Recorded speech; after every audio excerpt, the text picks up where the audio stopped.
अच्छा, ये जो नया सीवीटी वगैरह चल रहा है इसको कह रहे हैं क्या?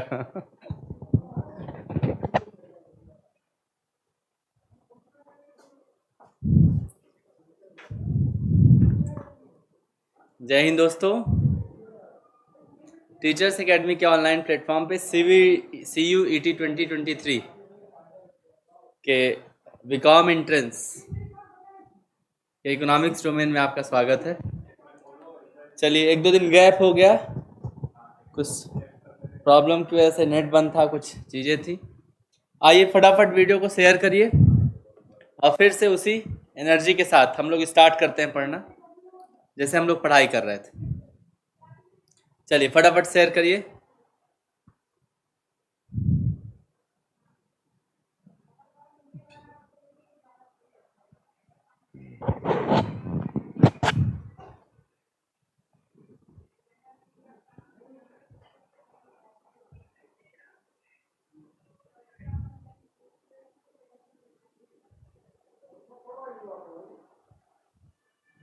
वॉइस जा रही है?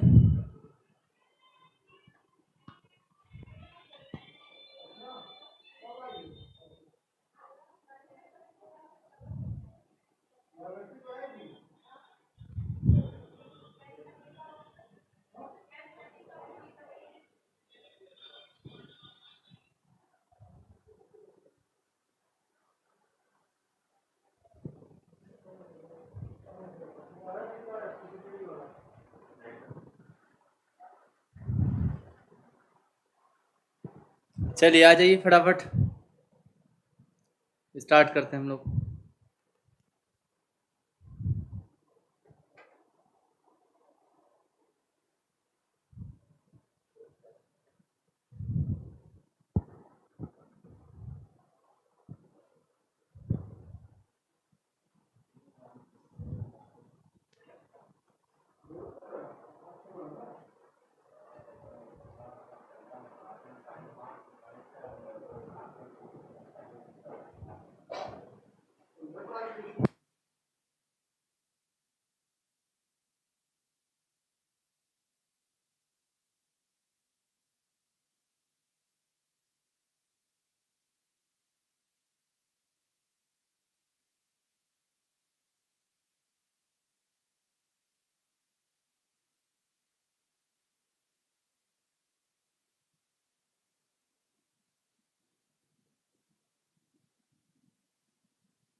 वॉइस जा रही है? एक बार कमेंट करके बताइए सभी लोग, आवाज जा रही है?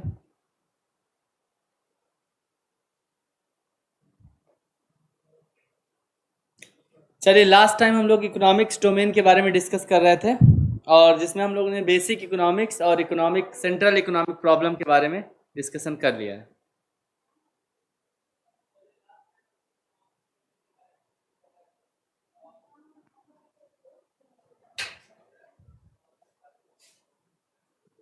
आज हम लोग बात करने जा रहे हैं कंज्यूमर बिहेवियर। हमने बताया था कि पूरी इकोनॉमिक्स को दो सेक्शन में, दो पार्ट में डिवाइड किया जाता है। एक माइक्रो इकोनॉमिक्स हो जाता है और एक मैक्रो इकोनॉमिक्स।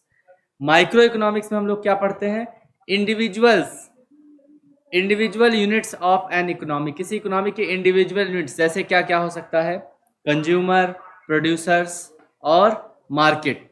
किसी इंडिविजुअल कंज्यूमर, किसी इंडिविजुअल प्रोड्यूसर या किसी इंडिविजुअल मार्केट के बारे में जब हम स्टडी करते हैं तो उसको माइक्रो इकोनॉमिक्स कहा जाता है। हम लोग माइक्रो इकोनॉमिक्स में सबसे पहले जो पढ़ने वाले हैं वो पढ़ने वाले हैं study of behaviour of consumer या कंज्यूमर्स बिहेवियर के बारे में पढ़ने जा रहे हैं। लास्ट टाइम हम लोग डिमांड के बारे में पढ़ रहे थे और डिमांड में हम लोगों ने देखा था डिटर्मिनेंट्स ऑफ डिमांड या फैक्टर्स अफेक्टिंग डिमांड। हम लोग लास्ट टाइम देख रहे थे फैक्टर्स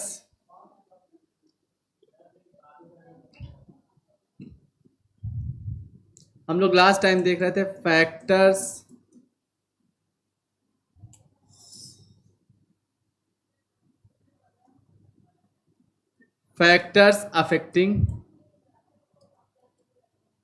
डिमांड, जिसमें हम लोगों ने क्या क्या फैक्टर के बारे में डिस्कस कर लिया था। फैक्टर्स अफेक्टिंग डिमांड में हम लोगों ने क्या क्या डिस्कस कर लिया था। सबसे पहले प्राइस ऑफ गुड्स को डिस्कस किया था, फिर प्राइस ऑफ गुड्स के बाद सेकेंड नंबर पे हम लोगों ने डिस्कस किया था प्राइस ऑफ रिलेटेड गुड्स। और प्राइस ऑफ रिलेटेड गुड्स के केस में हम लोगों ने दो बातें किया था कि दो टाइप के गुड्स होते हैं। पहला कौन सा गुड्स होता था हम लोग का, सब्स्टिट्यूट गुड्स हो जाता था, सब्स्टिट्यूट, और दूसरा हो जाता था कॉम्प्लीमेंट्री गुड्स।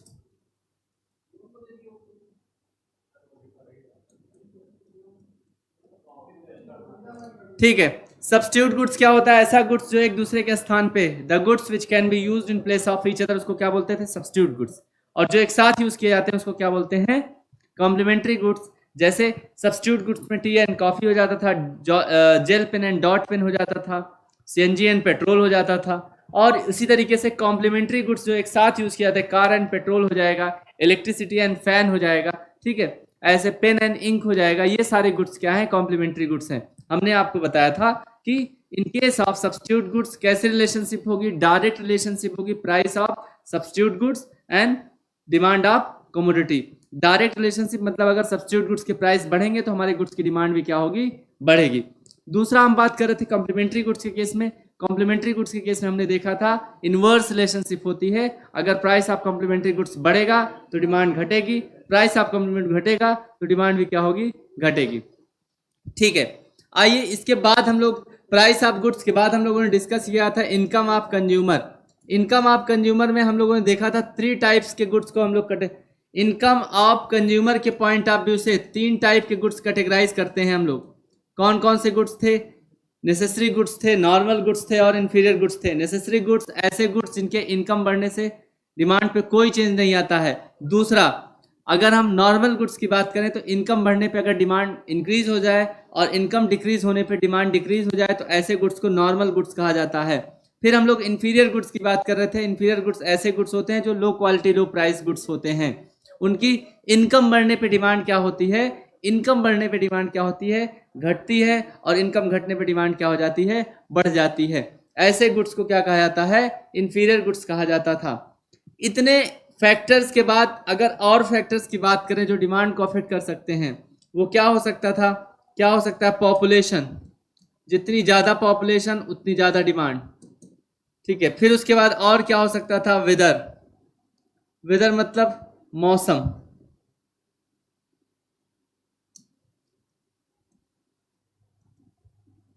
फिर और क्या हो सकता है, टेस्ट एंड प्रेफरेंस। किस तरह का टेस्ट एंड प्रेफरेंस है। जैसे अगर अल्कोहल की बात करें तो अल्कोहल हार्मफुल है, ठीक है, हार्मफुल है हेल्थ के लिए, लेकिन तब भी उसकी टेस्ट एंड प्रेफरेंस के पॉइंट ऑफ व्यू से उसकी डिमांड रहती है सोसाइटी में। टेस्ट एंड प्रेफरेंस, इस तरह के कुछ फैक्टर्स हैं जो डिमांड को अफेक्ट करते हैं। तो जो फैक्टर्स अफेक्टिंग डिमांड होगा, इनका डिमांड के साथ क्या रिलेशनशिप है, क्या कनेक्शन है, इसके बारे में हम लोग को समझना पड़ता है।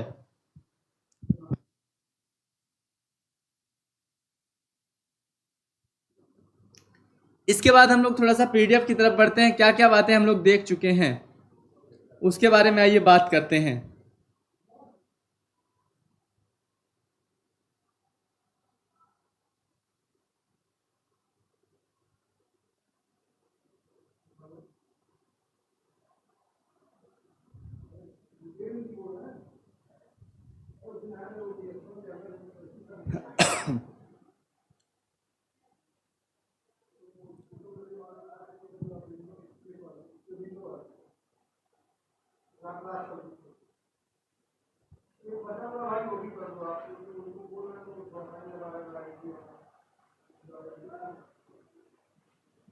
चलिए आइए इसके बाद हम लोग बात करते हैं।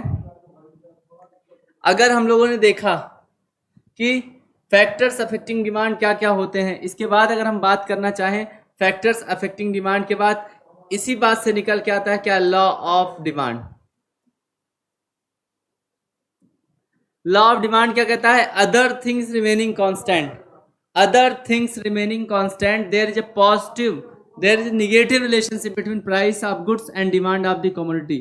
ध्यान रखना, अदर थिंग्स रिमेनिंग कांस्टेंट यहां पे कह रहा है, मतलब अदर फैक्टर्स को, other things remaining constant,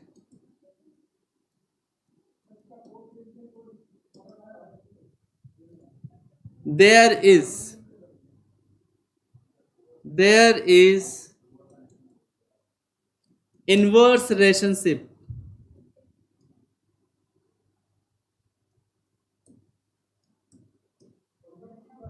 relationship between price and demand of the commodity।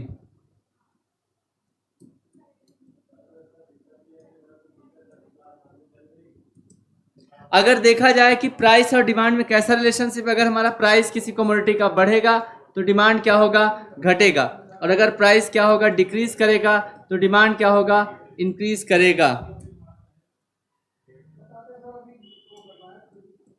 ध्यान रखिए, प्राइस पे डिपेंडेंट क्या है, डिमांड। ध्यान समझने वाली बात है, प्राइस पे डिपेंडेंट क्या है, डिमांड। ऐसा नहीं डिमांड प्राइस पे डिपेंडेंट है, आपको समझने की बात है। लॉ ऑफ डिमांड क्या कहता है,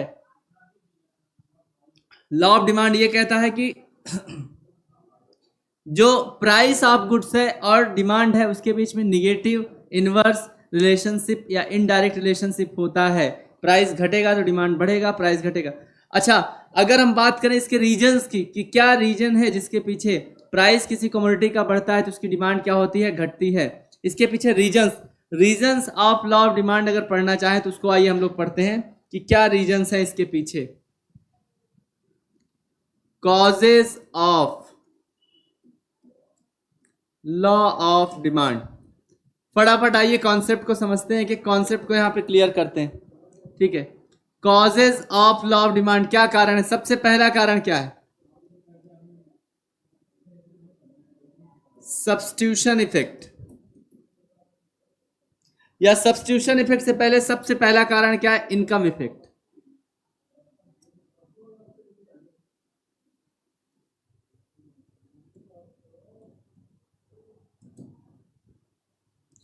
ध्यान से बात आप समझिए, इनकम इफेक्ट का मतलब क्या है, कॉजेज ऑफ, यहां से क्वेश्चंस भी आते हैं, causes of law of demand, क्या कारण है लॉ ऑफ डिमांड के।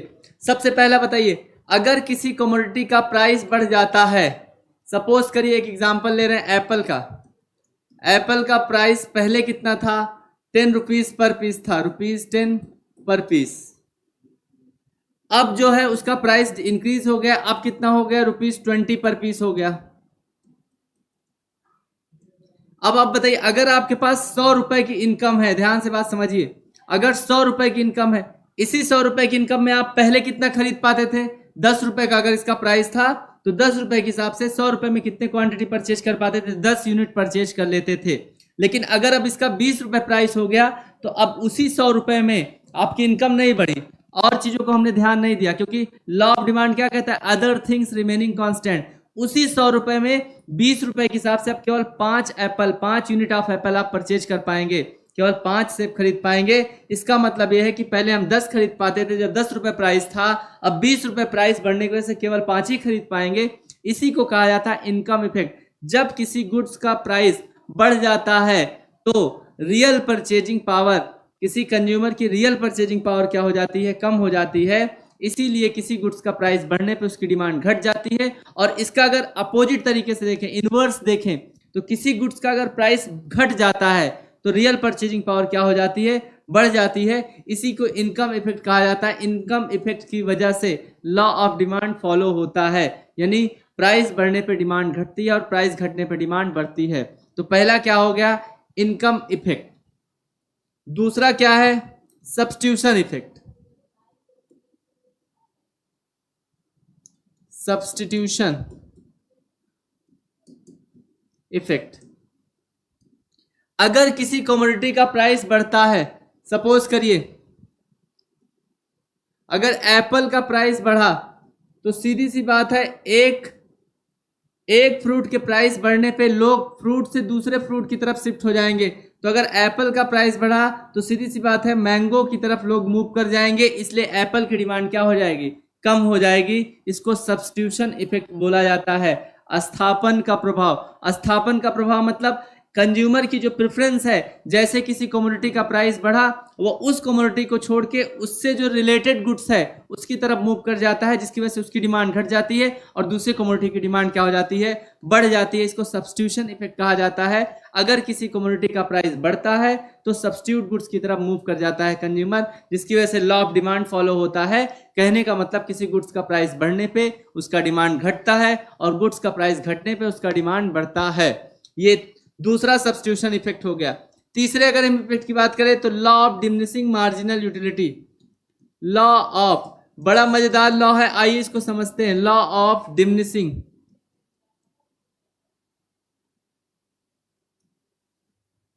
Law of diminishing marginal utility.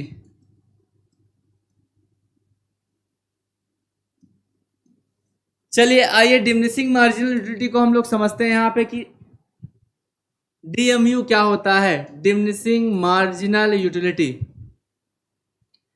इस कॉन्सेप्ट को समझने के लिए ऐसे समझते हैं, अगर हम कंटिन्यूअस कंजप्शन करते हैं किसी कमोडिटी का, ध्यान से आप बात समझिए, कंटिन्यूअस कंजप्शन,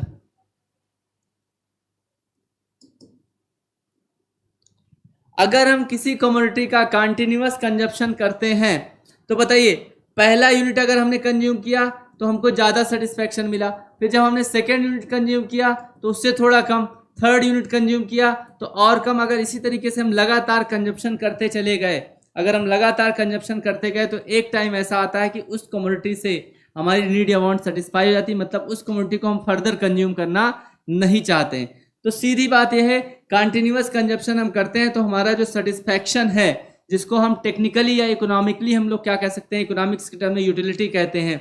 यूटिलिटी का मतलब होता है एस्टिमेटेड पावर ऑफ सेटिस्फैक्शन, किसी कमोडिटी को कितना, किसी कमोडिटी की किसी वांट को सेटिस्फाई करने की कितनी पावर है, उसको यूटिलिटी कहा जाता है।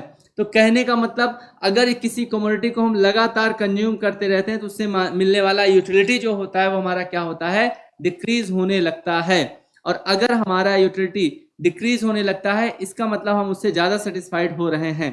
तो आप बताइए, अगर आप सपोज करिए अगर आप एक समोसा खा रहे हैं, अच्छा सर खाने पीने की बात हो रही, एक समोसे कंज्यूम करें तो उसके लिए आप ठीक ठाक प्राइस देने के लिए तैयार होंगे, फिर दूसरा यूनिट उसका समोसे का परचेज करेंगे तो थोड़ा सा आप और ज़्यादा सेटिस्फाइड हो जाएंगे। इसका मतलब लगातार 3, 4, 5 इस तरीके से आप ज़्यादा से ज़्यादा यूनिट जब कंज्यूम करते हैं तो आपका सेटिस्फैक्शन लेवल क्या होता जाता है, कम होता जाता है। मतलब आप उस गुड से पूरी तरीके से अपने आप को सेटिस्फाइड महसूस करते हैं। इसका सीधा मतलब यह है कि किसी कमोडिटी की ज़्यादा यूनिट हम परचेज करते हैं तो उससे जब ज़्यादा यूनिट परचेज करते हैं तो उससे मिलने वाला जो सेटिस्फैक्शन है, एडिशनल सेटिस्फैक्शन है, वो कम हो जाता है। और जब हमारा सेटिस्फैक्शन कम हो जाएगा तो इसका सीधा मतलब यह है कि किसी कमोडिटी को हम ज़्यादा तब परचेज करेंगे जब उसका प्राइस कम होने वाला है। सीधा सीधा मतलब यह है कि हम किसी कमोडिटी को ज़्यादा तब परचेज करना चाहते हैं जब उससे उसका प्राइस क्या होगा, कम होगा, क्योंकि एक्स्ट्रा यूनिट कंज्यूम करने की वजह से हमारा सेटिस्फैक्शन क्या होता जाता है, कम होता जाता है। क्या वीडियो क्लियर चल रहा है? फर्स्ट तो नहीं रहा है वीडियो, एक बार कमेंट करके बताइए मुझको।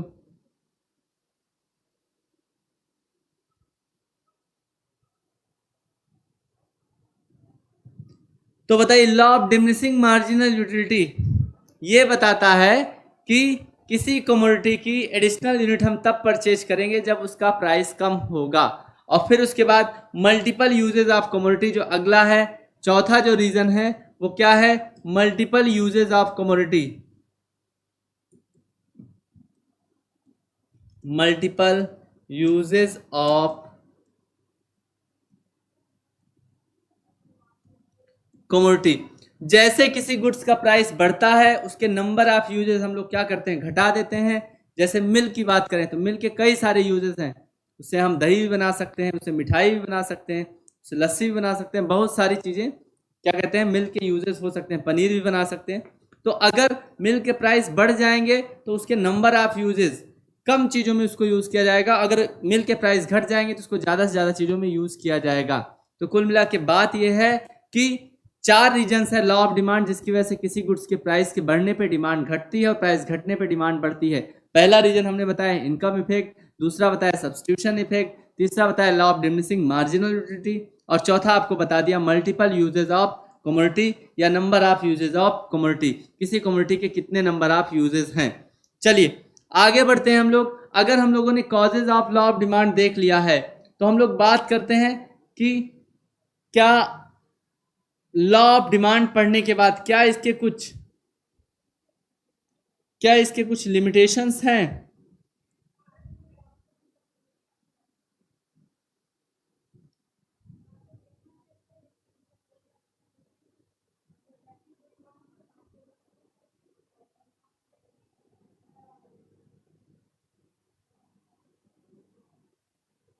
चलिए इतनी बातें अगर आप पढ़ लिए हैं तो limitations of law of demand पढ़ने के लिए कि कहाँ कहाँ लॉ ऑफ डिमांड फॉलो नहीं होता है, अगर हम उसकी बात करने जा रहे हैं limitations of law of demand, तो उसको पढ़ने से पहले एक जो सबसे इंपॉर्टेंट बात है उसको पढ़ना जरूरी है। आइए उसके बारे में हम लोग बात कर लेते हैं। वो बात है क्या, अप्रोचेस, कंज्यूमर का इक्विलिब्रियम कहाँ पे हमको मिलने वाला है, कंज्यूमर्स इक्विलिब्रियम।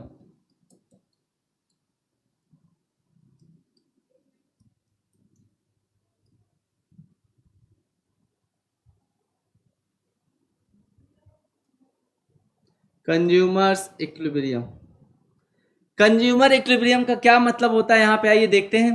कंज्यूमर इक्विलिब्रियम का मतलब होता है most satisfied situation for consumer या मोस्ट फेवरेबल, ध्यान से आप सुनिए, मोस्ट फेवरेबल सिचुएशन, जो कंज्यूमर की सबसे फेवरेबल सिचुएशन होती है, कंज्यूमर जहां पे अपनी पोजीशन को अपनी सिचुएशन को चेंज नहीं करना चाहता है उसको क्या कहा जाता है, कंज्यूमर इक्विलिब्रियम कहा जाता है। मतलब सबसे ज्यादा फेवरेबल कंडीशन जो कंज्यूमर की होती है उसको कंज्यूमर इक्विलिब्रियम कहा जाता है।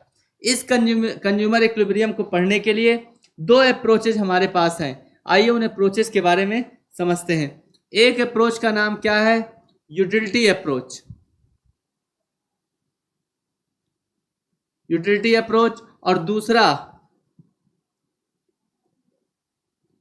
दूसरा इंडिफरेंस कर्व अप्रोच है।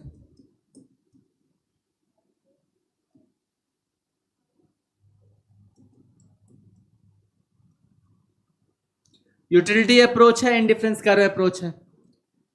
इसके नाम और भी कई सारे होते हैं, उसके बारे में डिस्कस कर लेते हैं। इसका नाम क्या होता है, इसका नाम होता है कार्डिनल अप्रोच। ध्यान से आप बात समझिए क्योंकि नेम से भी क्वेश्चन पूछ सकता है। कार्डिनल अप्रोच हो गया, इसके और नाम क्या होते हैं, ऑर्डिनल अप्रोच।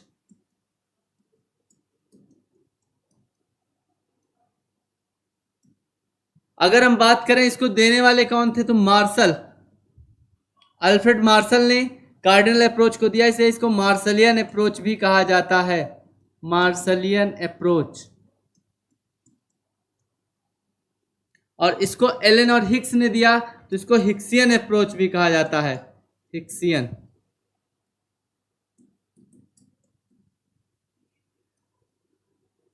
तीन नाम आपको यहां पे दिख रहे हैं। अगर कंज्यूमर के इक्विलिब्रियम के बारे में हम पढ़ना चाहते हैं, मतलब most favourable condition for consumer अगर हम पढ़ना चाहते हैं तो इसके 2 अप्रोचेज हमारे पास हैं। एक कौन सा अप्रोच है, यूटिलिटी अप्रोच है, इसी का नाम क्या होता है, कार्डिनल अप्रोच भी होता है, इसी को मार्शलियन अप्रोच भी कहा जाता है।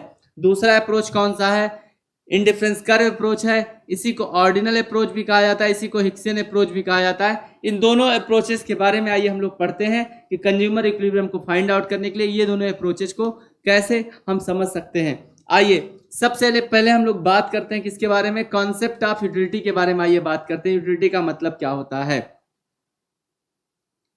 ध्यान रखिए जब भी हम यूटिलिटी के बारे में पढ़ने जा रहे हैं, यूटिलिटी का क्या मतलब है उसको हम लोग यहाँ पे देख रहे हैं।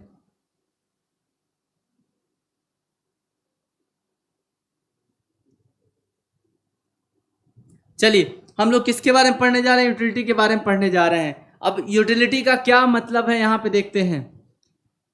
आप यूटिलिटी का सीधा जो मतलब समझ सकते हैं वो समझ सकते हैं एस्टिमेटेड सेटिस्फैक्शन। एस्टिमेटेड सेटिस्फैक्शन का क्या मतलब हो जाएगा सर? बताइए। किसी कमोडिटी को अभी आपने कंज्यूम नहीं किया, अभी आपने कंज्यूम नहीं किया, कंज्यूम करना चाहते हैं, तो अगर कंज्यूम करने से पहले किसी कमोडिटी का सेटिस्फैक्शन आप एस्टिमेट करते हैं, डिटरमाइन करते हैं, तो उसी को क्या कह सकते हैं? यूटिलिटी कहते हैं। एस्टिमेटेड सेटिस्फैक्शन या estimated power of satisfying power of commodity, या कह सकते हैं need satisfying power of commodity. किसी कमोडिटी के अंदर किसी नीड को सेटिस्फाई करने की कितनी पावर है, उसको यूटिलिटी कहा जाता है। आइए देखते हैं यहाँ पे क्या लिखा हुआ है। A consumer who seeks to maximise utility satisfaction by spending his given income is called a rational consumer.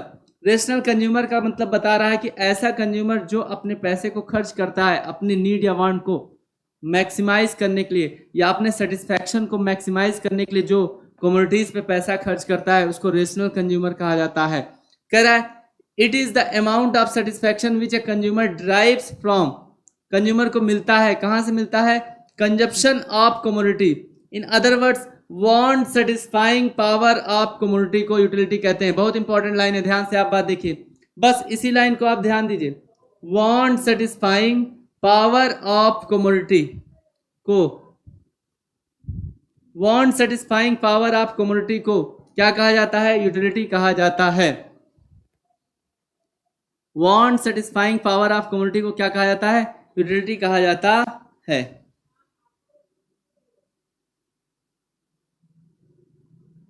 नहीं, 11th में डिलीट नहीं था। अच्छा हाँ, कोविड टाइम में कुछ चैप्टर्स हटाए गए थे तो कह सकते हैं, लेकिन कौन कह रहा था कि 11th क्लास में आपको मार्क्स पाने के लिए पढ़ाई करना था?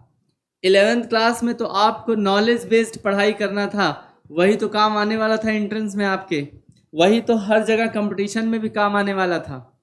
लेकिन आपने सोचा क्या कि अच्छा खासा कोविड टाइम चल रहा है, जो चीज़ें स्किप हो रही, जो सिलेबस से हटाई जा रही उसको चुपचाप एक किनारे करके रख देते हैं, क्या फालतू का दिमाग लगाएं। इसी वजह से आपको ऐसे ऐसी धुंधली धुंधली तस्वीरें याद आ रही हैं। हाँ, कुछ टॉपिक्स हटे रहे होंगे, लेकिन जहाँ तक है कि ये सारी चीज़ें आपकी थी, और मैं जब 11th क्लास को पढ़ाता था तो उसमें सारी चीज़ें कवर करता था, कि कोशिश करता था कि ऐसा कुछ भी ना रहे जो बच्चे का छूटा रहे या कवर ना हो पाए। तो चलिए यहाँ पे हम लोग यूटिलिटी की बात कर रहे हैं। यूटिलिटी का मतलब हम लोगों ने समझा क्या? सबसे पहले यूटिलिटी का मतलब हम लोग समझ रहे हैं want satisfying power of commodity. किसी कमोडिटी की वांट सेटिस्फाइंग पावर जो होती है, मतलब किसी कमोडिटी में किसी नीड या वांट को सेटिस्फाई करने की कितनी कैपेसिटी है, कैपेबिलिटी है, उसको क्या कह सकते हैं हम? उसको हम उसकी यूटिलिटी कह सकते हैं। ध्यान रखना, यूटिलिटी का कनेक्शन यूजफुलनेस से नहीं है, आप इस बात को समझ लीजिए। यूटिलिटी का कनेक्शन यूजफुलनेस से नहीं है। कोई कमोडिटी कितनी यूजफुल है तो उसकी ज़्यादा, किसी कमोडिटी की यूटिलिटी ज़्यादा होगी अगर वो ज़्यादा यूजफुल है, ऐसा बिल्कुल भी नहीं है। यूटिलिटी का कनेक्शन यूजफुलनेस से नहीं है, यूटिलिटी का कनेक्शन सीधे सीधे want satisfying power of commodity से है। मतलब अगर किसी को जूस या फ्रूट जूस से ज़्यादा सेटिस्फैक्शन ना मिलके उसको अल्कोहल से ज़्यादा सेटिस्फैक्शन मिल रहा है, तो उसके लिए अल्कोहल की यूटिलिटी ज़्यादा होगी। कहने का मतलब सीधा सीधा है कि यूजफुलनेस का कनेक्शन यूटिलिटी से नहीं है। ठीक है, आइए हम लोग आगे बढ़ते हैं। कह रहा है unit of measurement of utility is termed as utils. जो यूटिलिटी को मेजर किया जाता है, जिससे वो यूटिल से मेजर किया जाता है, the concept of utility is ethically neutral. Ethically neutral मतलब, कहने का मतलब ये है कि एक्चुअल में एग्जैक्ट इसकी वैल्यू हम लोग कैलकुलेट कर पाए यूटिलिटी की, तो ये बहुत मुश्किल काम है, क्योंकि किसी की कमोडिटी का सेटिस्फैक्शन एक्चुअल में डिराइव कर पाना ये सच में मुश्किल काम है। हम आसानी से क्या कर सकते हैं? नहीं कर सकते हैं। चलिए, हाँ, धरना देंगे सर, इनजस्टिस हुआ है हमारे साथ, कोविड टाइम क्यों सिलेबस हटाया गया?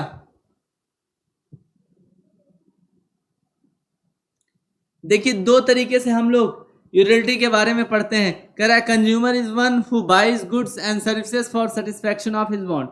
ठीक है, कंज्यूमर की छोटी सी डेफिनेशन है कि कंज्यूमर किसको कहते हैं? जब कोई पर्सन गुड्स एंड सर्विसेज को परचेज करता है या कंज्यूम करता है अपनी नीड या वांट को सेटिस्फाई करने के लिए। यूटिलिटी को दो अप्रोचेस से हम लोग पढ़ते हैं।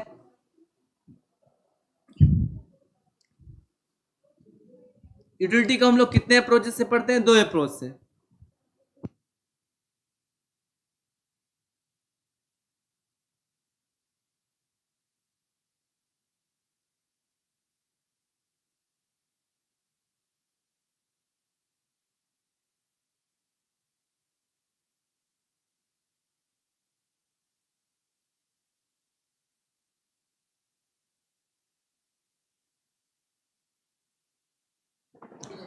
यूटिलिटी के लिए दो अप्रोचेज हैं, कार्डिनल अप्रोच है और एक ऑर्डिनल अप्रोच है।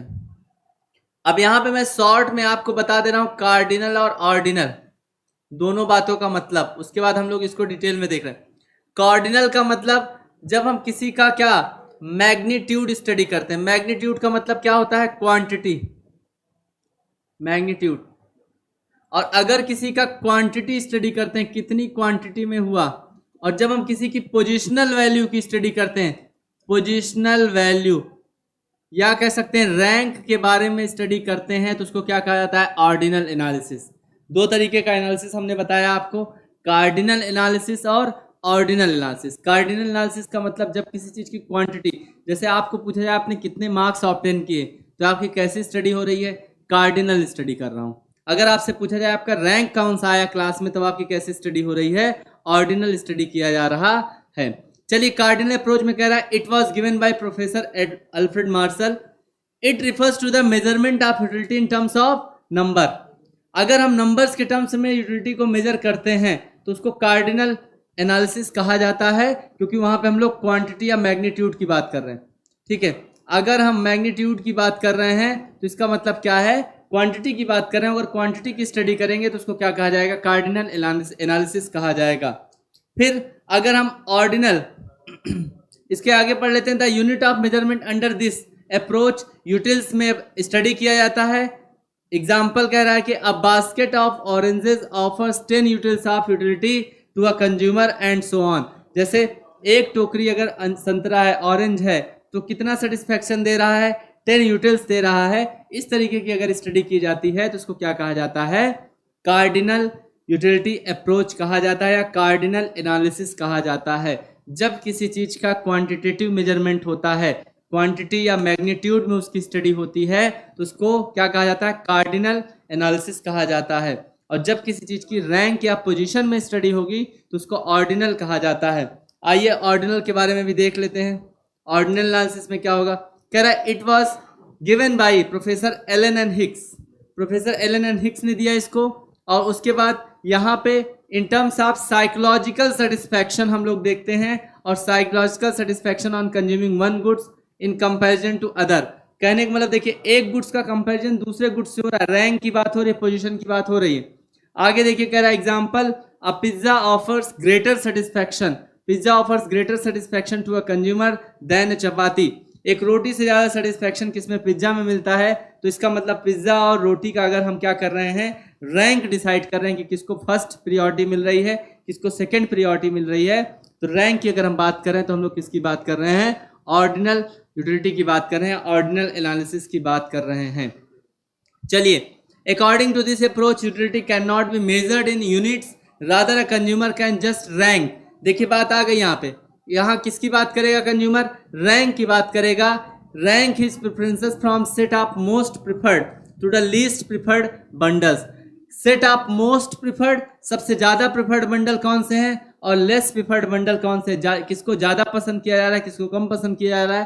प्रेफरेंस की बात होगी, रैंक की बात होगी, तो इसलिए इसको क्या कहा जाता है? कार्डिनल ऑर्डिनल अप्रोच कहा जाता है। तो ऑर्डिनल अप्रोच का सीधा सीधा मतलब क्या होता है कि जब हम रैंक की बात करेंगे तो ऑर्डिनल होगा, जब मैग्नीट्यूड या क्वांटिटी की बात करेंगे तो क्या हो जाएगा? कार्डिनल हो जाएगा। चलिए आगे बढ़ते हैं।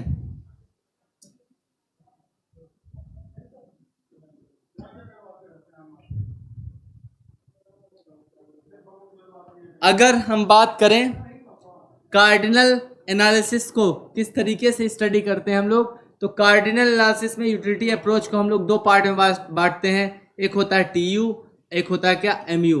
Total utility and marginal utility, दो टर्म्स के बारे में हम लोग स्टडी करेंगे, दो टर्म्स को हम लोग समझेंगे। सबसे पहले आइए जानते हैं टोटल यूटिलिटी का क्या मतलब होता है। चलिए टोटल यूटिलिटी आइए हम लोग देखते हैं।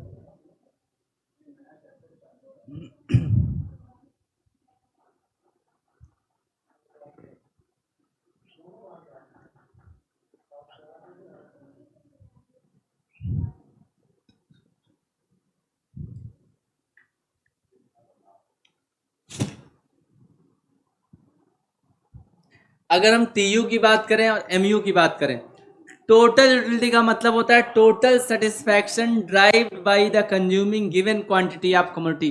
किसी कमोडिटी के जितने यूनिट्स दिए हुए हैं, अगर उन सारे यूनिट्स को हम लोगों ने कंज्यूम किया या हमने कंज्यूम किया, उसको कंज्यूम करने के बाद टोटल सेटिस्फैक्शन हमको कितना मिल रहा है, इसी को क्या कहा जाता है, टोटल यूटिलिटी कहा जाता है। हमने कहा है यूटिलिटी को कार्डिनल अप्रोच में किस में स्टडी करते हैं, यूटिल्स में स्टडी करते हैं। इसको देने वाले इस अप्रोच को किसने डेवलप किया, इसको डेवलप किया प्रोफेसर अल्फ्रेड मार्शल ने डेवलप किया। तो आइए यहाँ पे टीयू का मतलब समझ लेते हैं, total satisfaction obtained by a consumer bye consuming given quantity of particular commodity. किसी पार्टिकुलर कमोडिटी की जो गिवन क्वांटिटी है उसको टोटल कितना कंज्यूम किया कंज्यूमर ने, और उसको कंज्यूम करने के बाद टोटल सेटिस्फैक्शन जितना मिला उसको क्या कहते हैं, टोटल यूटिलिटी कहा जाता है। दूसरे टर्म्स में अगर हम इसको डिस्कस करें, कह रहा है the sum total of marginal utilities obtained from the consumption of successive units of the commodity. Mathematically कह रहा है कैलकुलेट कर सकते हैं किसी कमोडिटी की पहले यूनिट्स कंज्यूम करने के बाद कितना हमको टोटल यूटिलिटी मिला, फिर सेकेंड यूनिट कंज्यूम करने के बाद, इस तरीके से सभी यूनिट्स को कंज्यूम करने के बाद जितना हमको सेटिस्फैक्शन मिला उसको हम लोग टोटल यूटिलिटी के रूप में देख सकते हैं। मार्जिनल यूटिलिटी आइए समझते हैं। टोटल यूटिलिटी तो इजीली समझ में आ गया आपको कि कितना टोटल सेटिस्फैक्शन मिल रहा है। एग्जाम्पल से समझते हैं, देखिए कह रहा है consumer gets a satisfaction of 30 utils 20 and 15 utils from consuming 3 ice cream. बताइए पहला आइसक्रीम उसने कंज्यूम किया तो उसको कितना सेटिस्फैक्शन मिला, 30 यूटिल्स। फिर दूसरा आइसक्रीम उसने कंज्यूम किया तो उसको कितना मिला, 20 यूटिल्स। और फिर तीसरा यूनिट जब कंज्यूम किया तो उसको टोटल सेटिस्फैक्शन कितना मिला, 15 यूटिल्स। तो कहने का मतलब यह है कि किसी कमोडिटी की, देखिए अगर हम टीयू पढ़ना चाहते हैं तो तीनों कमोडिटी से मिलने वाले सेटिस्फैक्शन को अगर हम ऐड कर देते हैं, 30, 20 और 15 तीनों को ऐड कर देते हैं तो हमको टोटल यूटिलिटी पता चल जाएगा। अगर हम मार्जिनल यूटिलिटी की बात करें, समझते हैं यहाँ पे टोटल यूटिलिटी का मतलब हमने क्या समझा, किसी कमोडिटी की गिवन क्वांटिटी को कंज्यूम करने के बाद टोटल सेटिस्फैक्शन जितना मिला उसको टोटल यूटिलिटी कहा जाता है। मार्जिनल का मतलब, ये मार्जिनल बड़ा इंपॉर्टेंट टर्म होता है, ध्यान रखिए इकोनॉमिक्स में। इस टर्म को जब तक आप नहीं समझेंगे आप परेशान रहेंगे, पूरी इकोनॉमिक्स आपको नहीं समझने वाली है, समझ में आने वाली है। बताइए मार्जिनल का सीधा मतलब क्या होता है, एडिशनल। मार्जिनल का मतलब क्या होता है, एडिशनल। और यहाँ पे हम लोग एडिशनल इसलिए पढ़ते हैं क्योंकि किसी कमोडिटी के या किसी भी कॉन्सेप्ट को जब पढ़ते हैं तो हम दो कमोडिटी के रेफरेंस में पढ़ते हैं। यहाँ पे हम एडिशनल का मतलब क्या है, अगर हमने एक आइसक्रीम कंज्यूम किया तो हमको सेटिस्फैक्शन कितना मिला, 30 यूटिल्स। दूसरा आइसक्रीम हमने कंज्यूम किया तो हमको कितना मिला, 20 यूटिल्स। अगर हम दोनों कंज्यूम करने के बाद अगर हम पूछे टोटल सेटिस्फैक्शन हमको कितना मिला तो 50 यूटिल्स। लेकिन अगर पूछता है कि दूसरे वाले आइसक्रीम से कितना सेटिस्फैक्शन मिला तो आपका आंसर क्या होगा, 20 यूटिल्स। मतलब एडिशनल का मतलब एक और एक्स्ट्रा यूनिट कंज्यूम करने के बाद जो सेटिस्फैक्शन मिलता है उसको क्या कहा जाता है, एडिशनल यूटिलिटीज कहा जा सकता है, या एडिशनल यूटिलिटी कह सकते हैं, या मार्जिनल यूटिलिटी कह सकते हैं। मार्जिनल यूटिलिटी का मतलब होता है the utility derived from the consumption of an additional units of commodity is termed as marginal utility. एक एक्स्ट्रा यूनिट और कंज्यूम करने की वजह से जो हमको सेटिस्फैक्शन मिलता है उसको मार्जिनल यूटिलिटी कहा जाता है। अब ऐसे आप समझिए कि आप एक चॉकलेट खाते हैं तो आपको कितना सेटिस्फैक्शन मिला, 2 चॉकलेट खाते हैं तो आपको कितना सेटिस्फैक्शन मिला, लेकिन अगर पूछा जाए दूसरे चॉकलेट से कितना सेटिस्फैक्शन मिला तो ये आपका किसके बारे में बात कर रहे हैं, मार्जिनल यूटिलिटी के बारे में बात कर रहे हैं। इसका फॉर्मूला सीधा सा फॉर्मूला होता है एमयू का। एमयू कैलकुलेट करने का सीधा सा फॉर्मूला होता है change in total utility upon change in number of units consume. तो change delta T U upon delta Q, ये किसका फॉर्मूला हो जाता है, ध्यान से आप देखिए, किसका फॉर्मूला हो जाता है, mu का फॉर्मूला हो जाता है। आइए आगे बढ़ते हैं। देखिए यहाँ पे मैथमेटिकली कैविलाइट is calculated, marginal utility of nth unit में टोटल यूनिटी ऑफ n माइनस टोटल यूनिटी ऑफ n माइनस 1 अगर कर देंगे तो हमारा क्या आ जाएगा, मार्जिनल यूनिटी ऑफ nth आ जाएगा। और इसका एक दूसरा जो सिंपल सा फॉर्मूला होता है वो होता है delta T U upon delta Q, change in total utility upon change in quantity consume. देखिए एक टेबल अगर इसमें मेंशन होता है तो उस टेबल से हम लोग यहाँ पे समझते हैं। हाँ दिया हुआ से पहले पढ़ने से पहले आइए इस टेबल को हम लोग पढ़ लेते हैं। देखिए यहाँ पे हम लोग कैलकुलेट करेंगे, कैलकुलेशंस करेंगे। देखिए पहला यूनिट कंज्यूम करने के बाद आइए टीयू के बारे में स्टडी कर लेते हैं, टीयू एमयू के बारे में। टोटल यूटिलिटी और मार्जिनल यूटिलिटी को समझते हैं। देखिए अगर बर्गर 1 यूनिट कंज्यूम करते हैं तो हमको टोटल सेटिस्फैक्शन कितना मिल रहा है, 40। 2 यूनिट कंज्यूम कर रहे हैं तो टोटल कितना मिल रहा है, 72। 2 का ये दूसरे का नहीं बता रहा है, पहला और दूसरा दोनों का बता रहा है 72। और तीसरा यूनिट जब कंज्यूम कर रहे हैं तो तीनों का सेटिस्फैक्शन कितना बता रहा है, 92। इसी तरीके से 100, फिर उसके बाद फिर 100 ही सेटिस्फैक्शन मिल रहा है, फिर हमारा सेटिस्फैक्शन क्या हो जा रहा है, निगेटिव में हो जा रहा है। लगातार किसी कमोडिटी की लगातार नंबर ऑफ यूनिट्स अगर हम कंज्यूम करेंगे तो पहले तो हमको अच्छा लगेगा, फिर हमारी हेल्थ पे उसका गलत इंपैक्ट पड़ेगा। एक तरह से खाते खाते हमारा पेट खराब हो गया तो उसकी क्या हो गई, निगेटिव सेटिस्फैक्शन उसको कह सकते हैं। सेटिस्फैक्शन नहीं हुआ, डिससेटिस्फैक्शन हो गया, उससे निगेटिव सेटिस्फैक्शन उसको कह सकते हैं। आइए अगर हम टीयू से एमयू को कैलकुलेट करना सीखें तो हमने आपको फॉर्मूला क्या बताया, एमयू का फॉर्मूला सीधा सीधा होता है delta TU upon delta Q. अब आप बताइए यहाँ पे इससे पहले 1 यूनिट है, इससे पहले कितना रहा होगा, 0 यूनिट रहा होगा। तो 0 से 1 हुआ तो इधर कितना हुआ, 0 से 40, तो चेंज कितना आया 40, इसलिए पहला कितना हो गया 40। तो इसको कह सकते हैं 40 अपॉन 1, 40 अपॉन 1 तो कितना आ गया, 40 आ गया। बताइए 1 से 2 हुआ, नंबर ऑफ यूनिट्स में कितना चेंज हुआ, 1। नंबर ऑफ यूनिट्स में कितना चेंज हुआ, 1। और अगर हम कहें कि चेंज इन टोटल यूटिलिटी कितना हुआ, 40 से अगर कोई चीज 72 हो रही है, 40 से 72 हो रही है, इसका मतलब चेंज कितना हुआ, 32। तो 32 अपॉन कितना हो जाएगा, 1। तो हमारा एमयू कितना हो जाएगा, 32। फिर बताइए 2 से अगर 3 यूनिट हो रहा है तो चेंजेस कितने आ रहे हैं, चेंजेस कितने यूनिट्स के आ रहे हैं, 1। डेल्टा क्यू कितना हो रहा है, 1। और delta TU, change in TU कितना हो रहा है, 72 से 92 हो रहा है, तो कितना हो रहा है, 20। तो 20 अपॉन 1 तो कितना हो गया, 20। फिर 92 से कितना हो रहा है, 100। बताइए चेंज इन टीयू कितना हो रहा है, 8। और चेंज इन क्वांटिटी कितना हो रहा है, 1। तो कितना हो जाएगा, 8 अपॉन 1 तो कितना हो जाएगा, 8। फिर अगर हम बात करें 4 से 5 हो रहा है तो 1 यूनिट क्वांटिटी में चेंज हो रहा है, इसमें कोई चेंज नहीं हो रहा है, तो 0 अपॉन 1 कितना हो जाएगा, 0। और फिर यहाँ पे 20 अगर हम कहें कि चेंज कितना हो रहा है, -20, -20 अपॉन 1 कितना हो जाएगा, -20 हो जाएगा। इस वजह से हम टीयू कैलकुलेट कर, टीयू से क्या कैलकुलेट कर सकते हैं, एमयू को कैलकुलेट कर सकते हैं। और अगर एमयू दिया रहेगा तो टीयू भी इसी तरीके से कैलकुलेट कर सकते हैं। बस हमको क्या करना पड़ेगा, अगर ये 40 दिया हुआ फिर 32 तो इसको ऐड करके हम यहाँ पे लिखेंगे, फिर जितना आएगा इसको ऐड करेंगे, यहाँ पे लिखेंगे, फिर इस तरीके से हम लोग रिवर्स प्रोसेस को फॉलो करते जाएंगे। तो हम लोग एमयू से टीयू भी निकाल सकते हैं, टीयू से एमयू भी कैलकुलेट कर सकते हैं।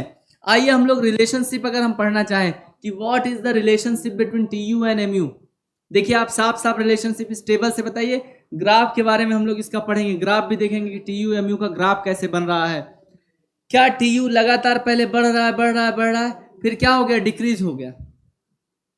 एमयू भी क्या हो रहा है, लगातार क्या हो रहा है, घट रहा है, फिर 0 हो जा रहा है, फिर क्या हो जा रहा है, माइनस में हो जा रहा है।